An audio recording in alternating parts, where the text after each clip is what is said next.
जय श्री कृष्ण। भागवत का द्वितीय दिन है आज। तो नारद जी ने कहा कि ये देवी, कल का प्रसंग था कि भक्तिमती तारा भक्ति जी ने कहा कि मुनिवर नारद जी ने एक क्षण में ही उनको सारा भविष्य जान करके कहा, देवी सावधान होकर के सुनो, मैं तुम्हें बताता हूं। यह दारुण कलयुग है। इसी से इस समय सदाचार, योग मार्ग और तप आदि सभी लुप्त हो गए हैं। लोग शठता और दुष्कर्म में लग करके अधासुर बन रहे हैं। संसार में जहां भी देखो वहां सत्पुरुष दुख से मलिन हैं और दुष्ट सुखी हो रहे हैं।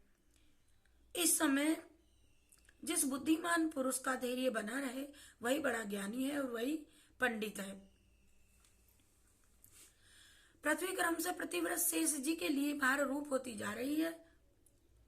अब यह छूने योग्य तो क्या, देखने योग्य भी नहीं रह गई है और न इसमें कहीं मंगल ही दिखाई देता है। अब किसी को पुत्रों के साथ तुम्हारा दर्शन भी नहीं होता। विषयानुराग के कारण अंधे बने हुए जीवों से उपेक्षित होकर के तुम जर्जर हो रही हो और वृंदावन के संयोग से तुम फिर से तरुणी हो गई हो, नवीन हो गई हो। अतः यह वृंदावन धाम बड़ा धन्य है,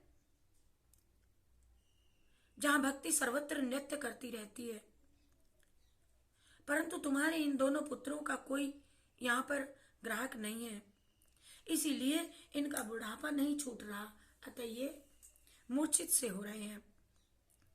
यहाँ इनको आत्मसुख, भगवत स्पर्श जनित आनंद की प्राप्ति होने के कारण ये सोते से जान पड़ते हैं। भक्ति ने कहा कि राजा परीक्षित ने इस पापी कलयुग को फिर यहाँ रहने ही क्यों दिया। इसके आते ही सब वस्तुओं का सार न जाने कहाँ चला गया। करुणा मय श्री हरि से भी ये अधर्म कैसे देखा गया। मुनि, मेरा ये संदेह दूर कीजिए कि आपके वचनों से मुझे बड़ी शांति मिली है। नारद जी बोले, हाँ बाले, यदि तुमने पूछा है तो मैं प्रेम से तुम्हें बताता हूँ, सुनो। कल्याणी में तुम्हें सब बताऊंगा और तुम्हारा दुख दूर भी हो जाएगा। जिस दिन भगवान श्री कृष्ण इस भूलोक को छोड़ करके अपने परम धाम को पधारे, उसी दिन से यहाँ संपूर्ण साधनों में बाधा डालने वाला कलयुग आ गया।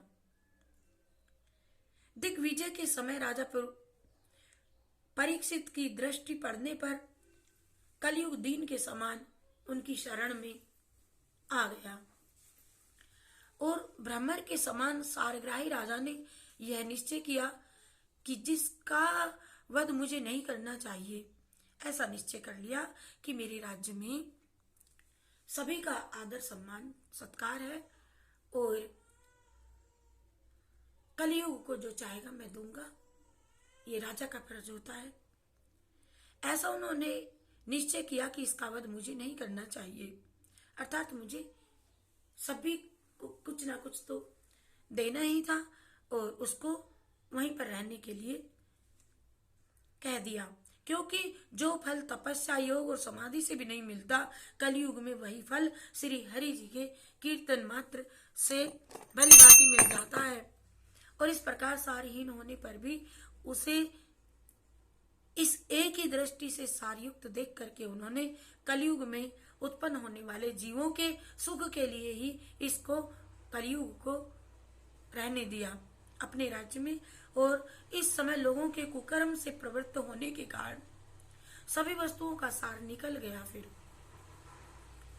कली का प्रवेश होते ही और पृथ्वी के सारे पदार्थ बीजहीन भूसी के समान हो गए, अर्थात अंकुरित नहीं होते थे। जैसे भूसे का बीज बोओगे तो भूसा उत्पन्न नहीं होगा, अंकुरित नहीं होगा।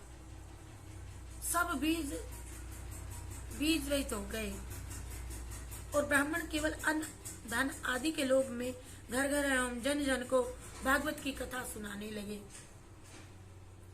इसी से कथा का सार चला गया। तीर्थों में नाना प्रकार के अत्यंत घोर कर्म करने वाले नास्तिक और नारकी पुरुष भी तीर्थों में बसने रहने लगे। इसलिए तीर्थों का भी प्रभाव जाता रहा।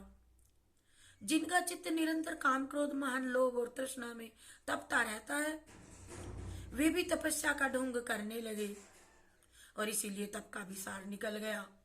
मन पर काबू न होने के कारण तथा लोभ दंभ और पाखंड का आश्रय लेने के कारण एवं शास्त्र का अभ्यास न करने से ध्यान योग का फल मिट गया और पंडितों की यह दशा है कि वे अपनी स्त्रियों का साथ भैंसों की तरह रमण करने लगे। करते हैं तो उनमें संतान पैदा करने की ही कुशलता पाई जाती है।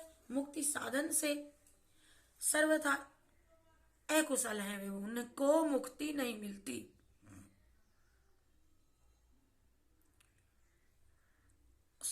संप्रदाय के अनुसार प्राप्त हुई वैष्णवता भी कहीं देखने में नहीं आती।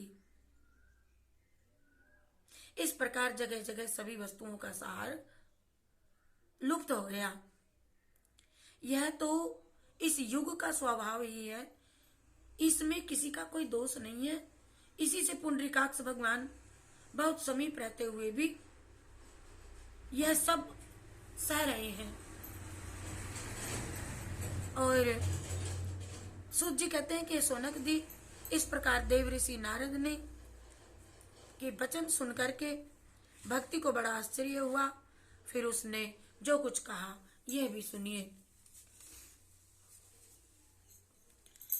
सोनक जी, इस प्रकार देव ऋषि नारद ने जब उन्हें आश्चर्य हुआ तो भक्ति ने कहा, देव ऋषि आप धन्य हैं, मेरा बड़ा सौभाग्य था जो आपका समागम हुआ।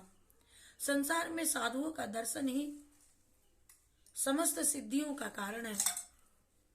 आपका केवल एक बार का उपदेश दान करके कयाधु कुमार प्रहलाद ने माया पर विजय प्राप्त कर ली थी और ध्रुव भी आपकी कृपा से ध्रुव पद को प्राप्त किया। ध्रुव ने भी, और आप सर्व मंगल में साक्षात ब्रह्मा जी के पुत्र हैं। नमस्कार करता हूँ, मैं आपको नमस्कार करता हूँ। मैं आपको हरि शरणम हरि शरणम हरि शरणम।